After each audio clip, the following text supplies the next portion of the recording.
Welcome to this explainer. Have you ever wondered how modern AI systems actually go about solving complex real-world problems? Today, we're taking a complete end-to-end look right under the hood of generative AI.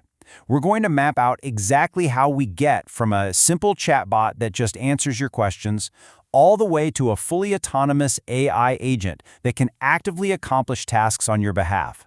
To really understand how AI makes that massive leap from a simple chatbot to an autonomous worker, we have to start with a very practical question. Think about it. If you ask a standard AI for today's flight prices, how could it possibly book a ticket if its training data was cut off back in 2023? How does it actually interact with the present day? To figure that out, we're going to break this complex topic down into 5 quick steps: the prediction engine, the limits of LLMs, RAG, agents taking action, and finally, guardrails and AI safety. Starting off with Section 1, the prediction engine, understanding the large language model brain. Let's get right into it. So, for decades, traditional AI was really all about taking an input and just slapping a label on it, like a bank system looking at a transaction and labeling it fraud or not fraud. But modern generative AI, it doesn't just label, it creates. You give it an input prompt and boom, it generates entirely new text, code, or images. It's a completely different ballgame.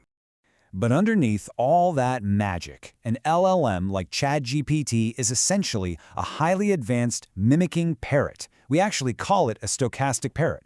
You see, it doesn't truly comprehend meaning the way you or I do. Rather, it just guesses the next word based on pure statistical probability. If it sees the phrase, "I am hungry, I want to eat," it statistically knows the next word is highly likely to be pizza, not bicycle. Which brings us to Section 2, the limits of LLMs, identifying the core problem. Because it's fundamentally just predicting words, a standalone LLM is basically locked in a box. It suffers from a strict knowledge cutoff, meaning it has zero clue about today's news. It is completely blind to your company's private HR policies or customer databases. And because it's designed to just guess words, it has this wild tendency to confidently hallucinate completely wrong answers when it doesn't actually know the truth. But most importantly, it's totally passive. It literally cannot push a button, send an email, or purchase a product.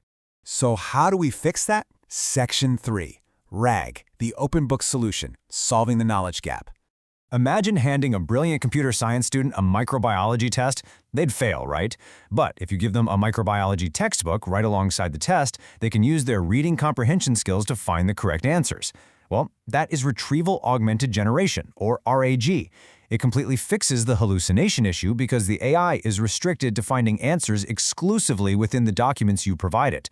You're grounding its response in a factual source of truth. It works in a clever 2-step process. First, in the indexing phase, we take massive files, say a 3,000-page manual, we break them down into smaller chunks and convert those chunks into searchable data. Then, in the retrieval phase, when you ask a question, the system does a semantic search to find the specific chunks that match the meaning of your question. It extracts just those relevant paragraphs and feeds them to the AI to read before it formulates its final answer.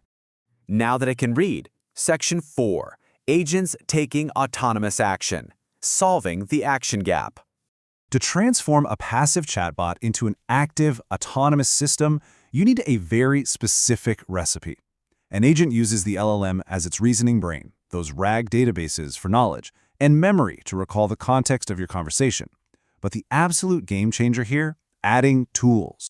It's exactly like this quote: "If someone gives me a screwdriver and a drill, then using those tools I can perform a complex task." An LLM can't browse the web with its bare hands, but if you hand it a web search tool, a database query tool, and a checkout API, suddenly it can actively interact with the real world to execute multi-step plans entirely on its own. So let's look at a shopping agent. The crazy part is that the AI dynamically decides which tool to use and when, all without a human hard-coding the steps. If you ask it to buy highly rated organic honey, it reasons through the problem. First, it autonomously calls the search API to scan the inventory. Then, it uses the ratings API to verify the reviews are over 4.5 stars. And finally, it hits the checkout API to place the item in your cart and process the order. It acts in a continuous loop of reasoning and acting until your goal is completely achieved. Section 5, Guardrails and AI Safety, Managing the Risks of Autonomy. As you can imagine, granting a machine that kind of autonomy carries massive real-world risk. It's kind of like handing a gun to a monkey. If an agent hallucinates while hooked up to your actual customer databases and checkout systems, the results are a total disaster. Just ask Air Canada.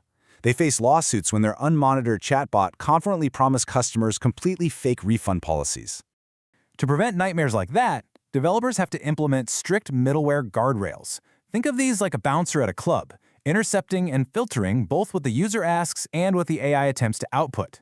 These guardrails mask sensitive info like credit card numbers, they block bad actors trying to jailbreak the system, and they restrict out-of-scope tasks. Basically, making sure your simple fast food ordering bot doesn't suddenly start writing malicious code. Which leads us directly to the golden rule of AI agents. As an agent's autonomy and agency increases, its predictability naturally decreases. Giving an AI the freedom to plan and act means you might honestly wake up to some surprises. If you give an agent a highly autonomous task and just let it run all night, it will find highly creative ways to solve problems using the tools it has. But with that creativity, you sacrifice the strict, rigid predictability of traditional software. And that is the ultimate trade-off of this next technological frontier. We've journeyed from simple text predictors to open-book RAG researchers and finally to autonomous agents wielding really powerful tools. Balancing that immense capability with safety is our defining challenge right now. So as we empower AI to act in our world, how much predictability are you truly willing to sacrifice for autonomy? Think about it. Thanks so much for joining me on this explainer. Keep learning, and I'll catch you next time.